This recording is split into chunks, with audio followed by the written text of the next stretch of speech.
Still not, Rob, no.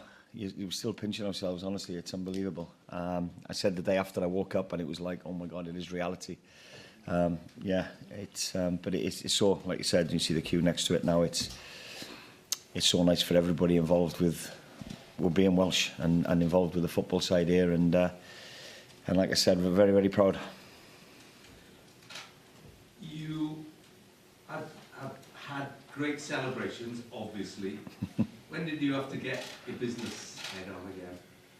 No, well, obviously that night we went upstairs and celebrate with our families, and I give the lads that night to get out the system and enjoy it. Absolutely, you know, they work hard, and when they're on camp, Rob, it's really intense. You know, we'll be in the meeting rooms now until we break for evening meal, and then back in probably until about 11 o'clock tonight. So, you know, for the players, for the staff, there's high demands on them when they're on camp, and the camp's a long one this time. You know, so we're away together for a month, so.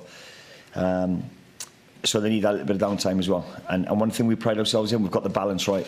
And rightly so, they've got to enjoy moments like that. They've got to embrace it. That's why we stayed on the pitch, to celebrate it with our supporters, because, you know, you've got to enjoy those moments. And but then, you know, the work heads back on again. We spoke about it yesterday, touched on it last night. I've had a meeting with the players this morning. They've gone out and had a good training session. And it's work as usual again now. We're up against a very, very good Dutch team.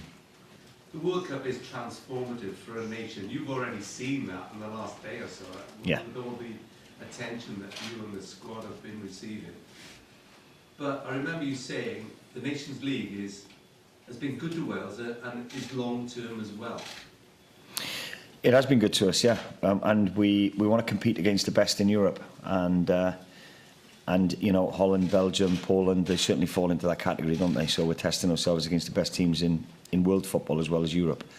So, you know, it's beneficial because we can expose, I keep saying it, our younger players to opposition like we're going to face, and it'll hold them in good stead for future months and years. People like Brennan, who you're going to be speaking to shortly.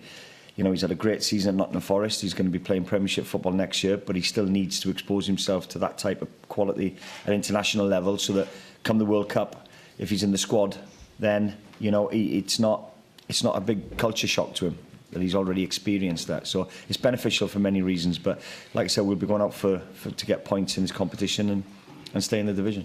Can we expect more of a Poland-like team than what happened on Sunday? How much are you contemplating changing the lineup? Yeah, we want to win. We want to win games. So it's getting the balance right of, you know, I'm not just going to be in this competition to make the numbers up and just purely expose our young players to this level of opposition. We want to win games of football as well. So to do that, we've got to get the balance right. Is it realistic to ask some of the senior players to go again in quick succession? Probably not. You know, when you look at the importance of that game and the emotion that was involved in it, and, you know, that saps the life out of you as well. And the boys had to put a shift in, especially the two in the middle of the park. You know, they covered some distance that night with the way they played as well. So we have to be respectful of that as well and pick a team accordingly. But I think you'll see a blend then. So you're determined it won't be after the Lord Mayor's show?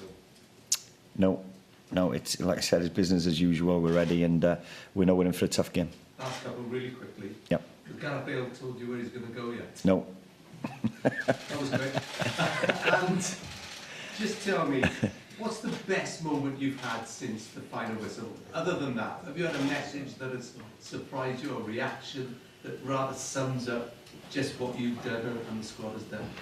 It's still sinking into me, Rob. Honestly, it is. You know, I'm proud for my family. I'm proud to be from the Valleys and listening to how proud they are of what we've done.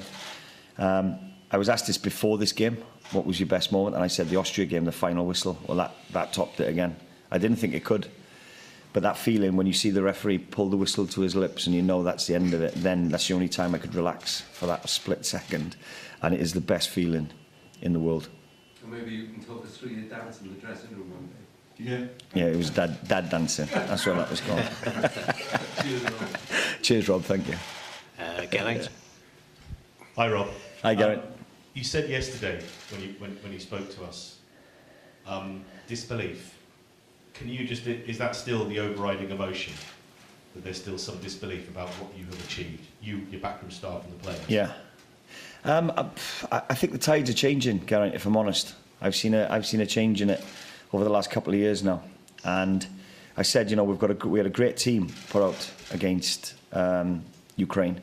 But we also had disappointed players on the bench that, you know, had an argument to play as well, because they're playing competitive football at club level, at a good level. So we've got strength in depth now, and we've earned the right to be in the World Cup. We absolutely have. So it's not, we don't live in hope anymore. All of us now as a group, we believe that we can compete with the best. We can go toe to toe with them, and give a good account of ourselves, and we've proved that.